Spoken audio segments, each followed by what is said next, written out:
3, 2, 1, 0. کیا بابا گرو نانک مسلمان تھے؟ بابا گرو نانک نے حج کیوں کیا تھا؟ بسم اللہ الرحمن الرحیم۔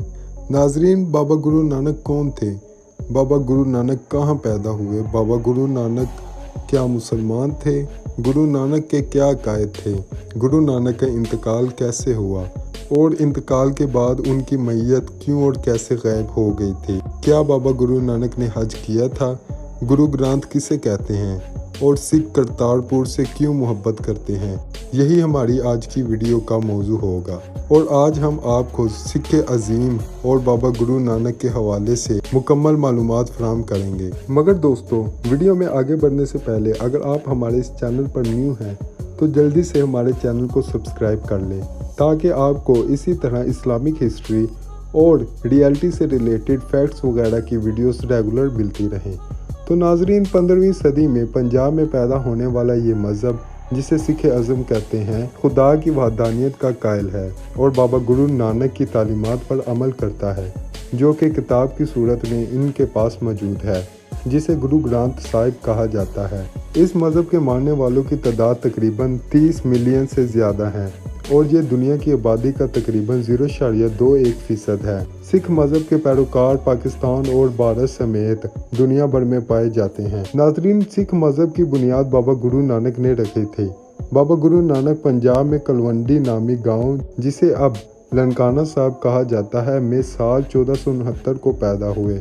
آپ کے والد مہتا کالو پٹواری تھے اور والدہ ترتیپا، دونوں ہی ہندو تھے۔ ناظرین، بابا گرو نانک کی پیدائش پر خاندان کے بروبت پڑتال نے جب ان کا چہرہ دیکھا تو اس نے ہاتھ جوڑ کر بابا گرو نانک کو نمسکار کیا اور نانک کی جنم پتری دیکھ کر کہا، ہندو اور مسلمان دونوں اس کی تعریف کے گیت گائیں گے۔ گرو نانک نے جب ہوش سنبھالا تو انہیں ایک ہندو استاد کے پاس حساب اور مسلمان استاد کے پاس عربی اور فارسی پڑھنے کے لیے بھیجا گیا۔ ان کا دھیان پڑھائی کی طرف کم ہی تھا۔ انہوں نے قریبی جنگل میں جا کر سادھو اور مہتاؤں کی محبت اختیار کی۔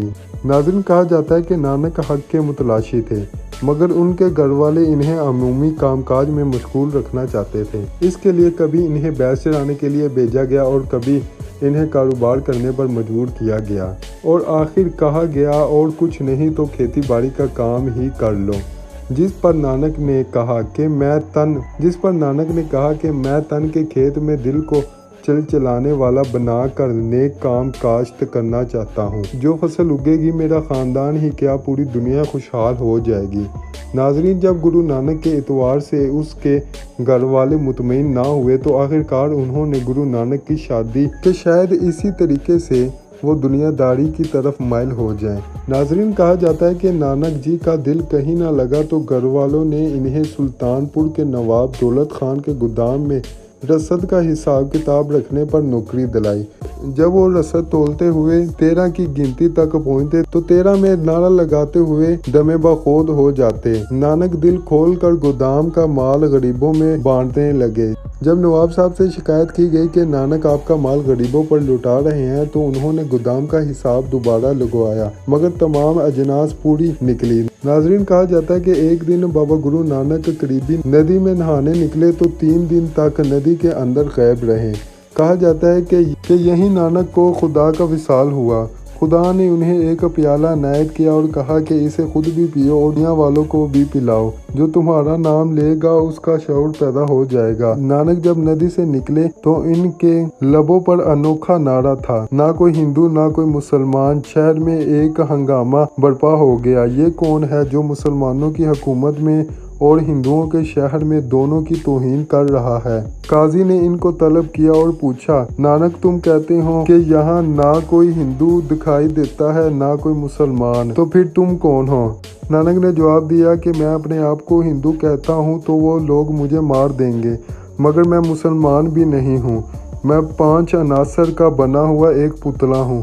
میرا نام نانک ہے۔ قاضی نے کہا ہو سکتا ہے ہندو اپنے مذہب کو چھوڑ چکے مگر ہم تو 5 نمازیں ادا کرتے ہیں، وہ بھی اللہ کے حضور کھڑے ہو کر۔ کیا تم نہیں جانتے کہ ان میں کیا راز پوشیدہ ہے اور ہم اس کے وسیلے میں خدا کی راہ میں بخشے جائیں گے؟ جس پر نانک نے جواب دیا، میں بھی دن میں 5 نمازیں ادا کرتا ہوں، ایک سچ کی، دوسری حق حلال کمائی کی، تیسری خدا کے فضل و کرم کی، چوتھی نیت اور ایمانداری کی، پانچویں خدا کی حقیقی یاد کی۔ ان سے عظیم تر کوئی نماز نہیں ہو سکتی۔ قاضی نے کہا میرے ساتھ نماز پڑھ کر دیکھو، تمہیں خود فرق معلوم ہو جائے گا۔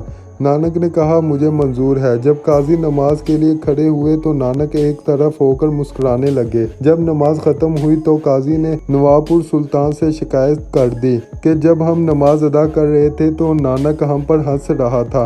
نانک نے جواب دیا کہ نواب صاحب جب قاضی نماز ادا کر رہا تھا تو ان کا دھیان ان کی گھوڑی کی طرف تھا جس کے ہاں نیا بچہ ہوا تھا۔ جب قاضی صاحب کو اندیشہ تھا کہ گھوڑی کا بچہ کہیں کنویں میں نہ گر جائے تو وہ نماز کے لیے کھڑے ہو گئے۔ یہ کہہ کر گرو نانک وہاں سے چلے گئے۔ نواب صاحب نے بہت اصرار کیا کہ ملازمت جاری رکھیں مگر نانک صاحب نے کہا وہ ان کے ہاں ملازمت نہیں کریں گے بلکہ وہ اس کے ہاں ملازمت کریں گے جس کے ہاں پوری کائنات ہاتھ باندھے کھڑی ہوئی ہے۔ یہ کہہ کر بابا گرو نانک نے مردانہ جو کہ ان کے پاس مرید ہوا تھا، رباب بجایا کرتا تھا، ساتھ لیا اور جنگل کی طرف چل پڑے۔ نانک جی جنگلوں و آبادیوں میں گھومتے رہے۔ ان کا نام اب گرو کے نام سے مشہور ہو چکا تھا۔ جب وہ ہندوؤں کے مرکز ہردوار پہنچے تو وہاں گنگا میں ہندو نہا رہے تھے، پانی مشرق کی طرف اچھال رہے تھے۔ جب بابا گرو نانک نے اس کی وجہ پوچھی تو بتایا گیا یہ پانی مرنے والے بزرگوں کو دیا جا رہا ہے تاکہ ان کی زندگی آسودہ اور ٹھنڈی رہے۔ یہ سن کر بابا گرو نانک نے پانی مغرب کی طرف اچھالنا شروع کر دیا۔ لوگوں نے کہا کہ یہ کیا کر رہے ہو، پانی تو مشرق کی طرف اچھالنا ہے، مغرب کی طرف پانی کیوں اچھال رہے ہو؟ تو بابا جی گرو نانک نے جواب دیا کہ میرے کھیت یہاں سے مغرب کی طرف ہے اور پنجاب میں ہے، میں ان کو یہاں سے پانی دے رہا ہوں۔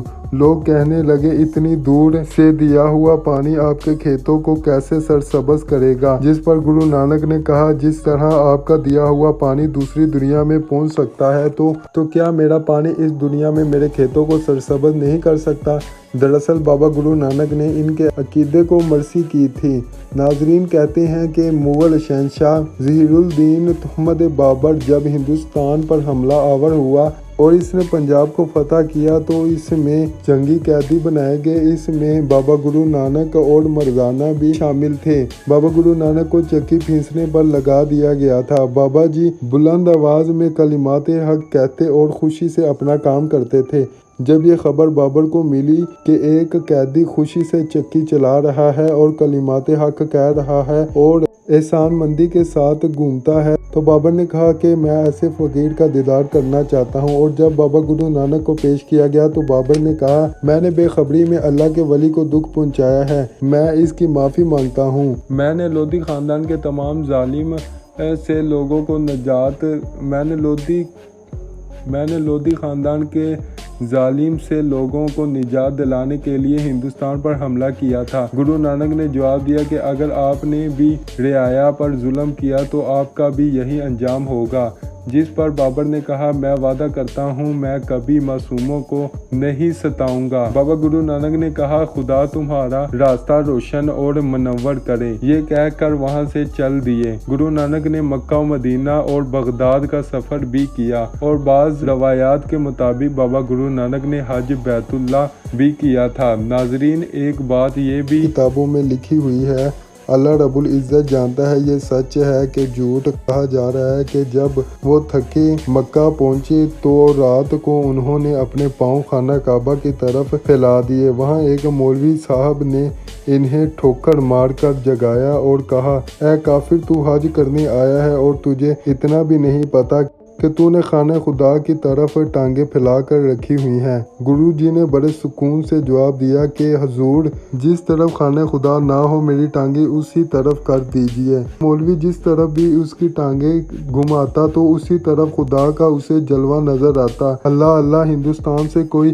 رسیدہ بزرگ آیا ہے جو لوگوں کو خدا کا دیدار کراتا ہے۔ ناظرین، بابا گرو نانک نے جب تبلیغ کا سفر ختم کیا تو انہوں نے اپنے آخری سال کرتارپور میں گزارے۔ یہاں ہزاروں لوگ ان کا دیدار کرنے آتے۔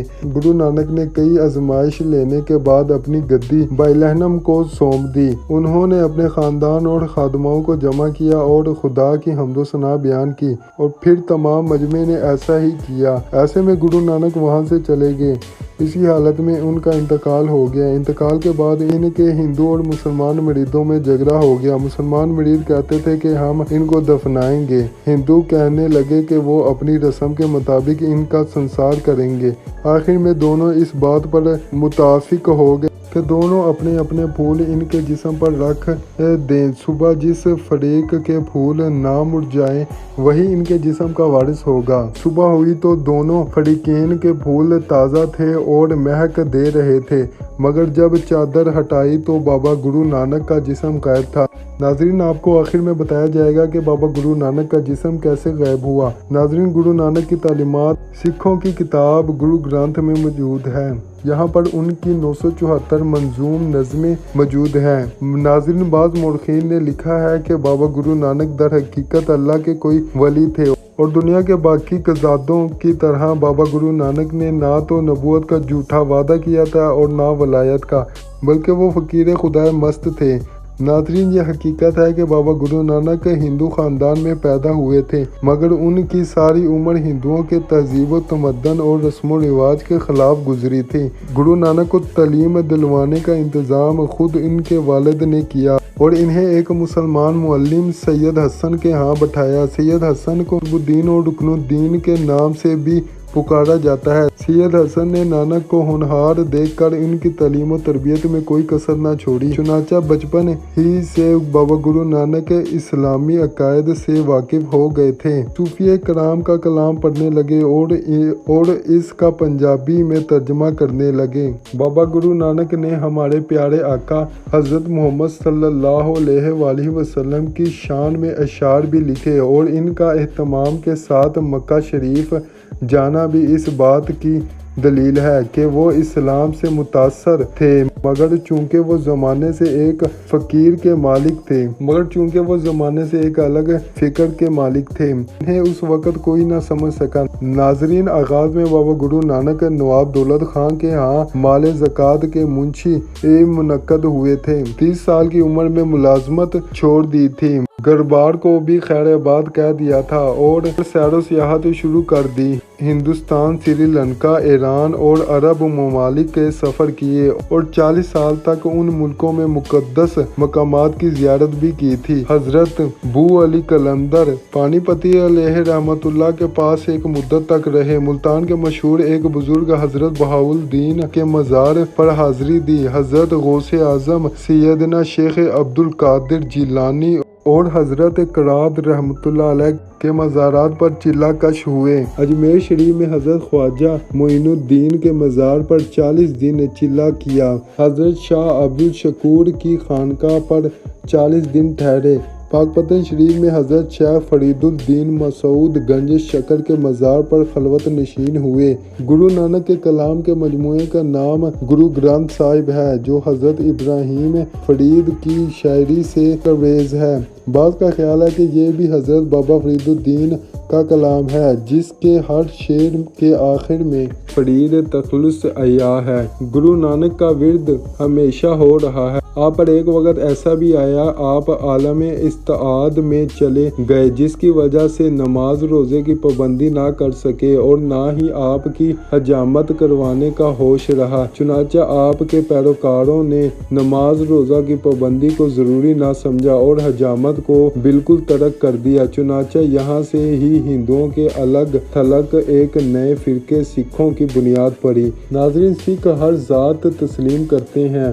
بابا گرو نانک حج بیت اللہ کے لیے مکہ مکرمہ بھی گئے تھے۔ بعض ازاں بغداد شریف غوث اعظم شیخ عبد القادر جیلانی کی بارگاہ میں بھی حاضری دی تھی۔ بغداد شریف سے آپ کو ایک کھولا ملا تھا جس پر کلمہ طیبہ، قرآنی آیات، سورۃ فاتحہ، سورۃ اخلاص اور سورۃ نصر، آیت الکرسی اور اسماء الحسنی درج ہیں۔ یہ چولا ضلع گرداسپور میں آج بھی موجود ہے۔ بابا گرو نانک نے اپنی زندگی کے آخری حصے میں دریائے راوی کے کنارے کرتارپور کا ایک قصبہ آباد کیا جو آج کل تحصیل شکر گڑھ میں دربار صاحب کے نام سے مشہور ہے، اور اپنے گھر کے متحصل ایک مسجد تعمیر کروائی اور اس میں نماز پڑھانے کے لیے امام بھی مقرر کیا تھا۔ ناظرین، بابا گرو نانک اسلامی عبادات، نماز، روزہ، زکوٰۃ، حج اور کلمہ طیبہ اور اذان کی حقانیت اور اہمیت سے بخوبی آگاہ تھے۔ اللہ رب العزت کی وحدانیت اور نبی آخری حضرت محمد صلی اللہ علیہ وآلہ وسلم پر کامل اعتقاد رکھتے تھے، جس پر علامہ اقبال نے ایک شعر بھی بولا ہے کہ پھر اٹھی آخری صدا توحید کی پنجاب سے، ہندوؤں کو ایک مرد کامل نے جگایا خواب سے۔ ناظرین، افسوس کے ساتھ کہ سکھ حرزانیت، بناوٹی رسم و شر کے افعال اور غلط فہمیوں میں پڑھ کر صراط مستقیم سے دور چلے گئے ہیں، جس کی طرف بابا گرو نانک نے رہنمائی کی تھی اور جس پر آپ کی تعلیمات ہے کہ حقیقت بھی نہایت دلچسپ اور ایمان افروز ہے کہ بابا گرو نانک نے ایک کلیہ کے تحت حروف امجد سے یہ ثابت کیا تھا کہ کائنات کی ہر چیز جناب حضرت محمد صلی اللہ علیہ وآلہ وسلم کے نور سے منور ہے۔ بابا گرو نانک کی میت غائب کیسے ہوئی، اس حوالے سے مورخین نے لکھا ہے کہ رات کو کچھ مسلمانوں نے بابا گرو نانک کی میت کو اٹھایا، پیچھے سے نماز جنازہ ادا کی، انہیں کسی نامعلوم مقام پر آپ کو دفن کر دیا۔ ناظرین، اس امید کے ساتھ اجازت چاہوں گا کہ آپ کو ہماری آج کی یہ ویڈیو پسند آئی ہوگی۔ تو دوستو، ویڈیو پسند آئی ہے تو ویڈیو کو لائک کریں۔ ملتے ہیں ایک اور اچھی ویڈیو کے ساتھ، تب تک کے لیے میں آپ سے اجازت۔ اوکے، بائے، خدا حافظ۔